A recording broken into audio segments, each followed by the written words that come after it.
The story commences with a young boy who awakens in a peculiar, unfamiliar room.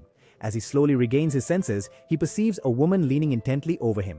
Initially, he believes for a moment that she might be his own mother, but in the very next instant, a realization dawns upon him that this simply cannot be, as his actual mother was considerably older than the woman before him. In utter confusion, he gazes at his hands and is completely taken aback, realizing he has somehow transformed into a baby, and the strange situation doesn't just end at that. When he attempts to check his personal status, he discovers that all of his abilities and stats have been reset to level 1. Even his own name is completely gone. Just at that moment, quite suddenly, a tall, armored man strides into the room. The woman calls him king with full respect. The man approaches, sees the baby, and the boy wonders if he's the land's emperor or ruler. A little later, the baby is taken to a priest for a naming ceremony. During the ceremony, he is named Noah and declared the 13th Imperial Prince. Noah immediately checks his status and discovers that Imperial Prince has been added to his title, making it unequivocally clear that he is the direct son of the Empire's emperor. As soon as the ceremony concludes, the emperor asks the priest about Noah's affinity. The priest reveals that Noah's affinity is water, and the fief he will be granted is Almeria, a region where many members of the Water clan reside.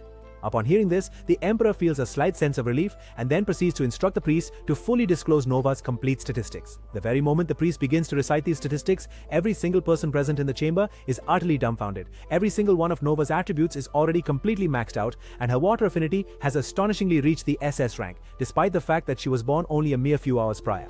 An awakening at such a young age is considered completely unheard of. Because of this, everyone assumes they've witnessed the birth of an extraordinary talent, and at that very moment, Noah understands that he has been given a new life, and that he has reincarnated to become a noble. The empire where he now resides is known as the Mirs Empire, a powerful nation of warriors nestled among the mountains.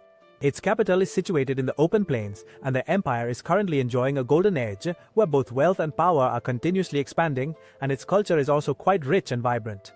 The empire of this land is ruled by a father with over 10 sons, who are known as Imperial Princes, and they are deeply loved by the people. 6 years later, Noah comes to understand a significant truth about her powers. Others perceive her statistics as remarkably individual. However, in reality, these numbers have been greatly boosted because of her subordinates. For instance, his S-rank water skill is completely derived from Almeria, and numerous other stat bonuses are obtained from the maids who serve him. This implies that the more subordinates Noah possesses, the more powerful he progressively becomes.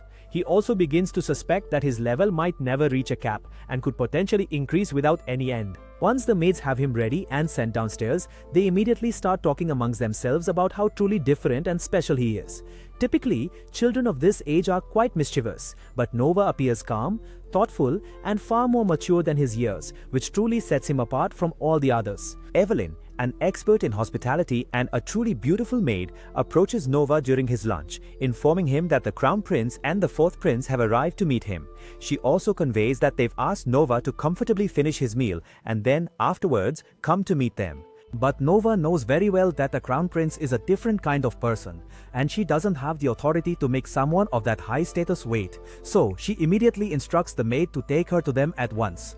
Noah goes to meet her elder brothers, Albert, who is the Crown Prince, and Henry, who is the 4th Prince. After some formal greetings, Albert tells her that they have actually brought a gift for her.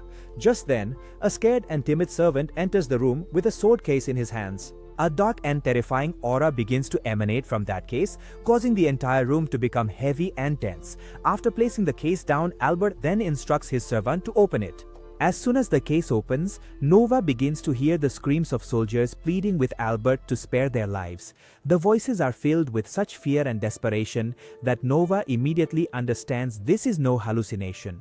Then Albert tells Noah to pick up the sword and take a look. Noah in his heart absolutely doesn't desire this, but it's simply not possible to reject the Crown King's offering. With caution, he then lifts the sword. Initially, the thought feels a bit overwhelming, but in just a few moments, he manages to compose himself and finds his equilibrium. Then Albert reveals that this sword is named Leviathan.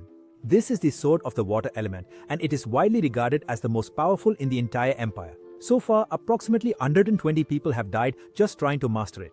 Hearing this, Noah gets a little nervous, which Henry notices. He then calmly tells him there's no need to be afraid because any person who isn't worthy of this sword is instantly killed by its curse the moment it takes effect, and Noah's ability to pick it up without anything happening is clear proof of that.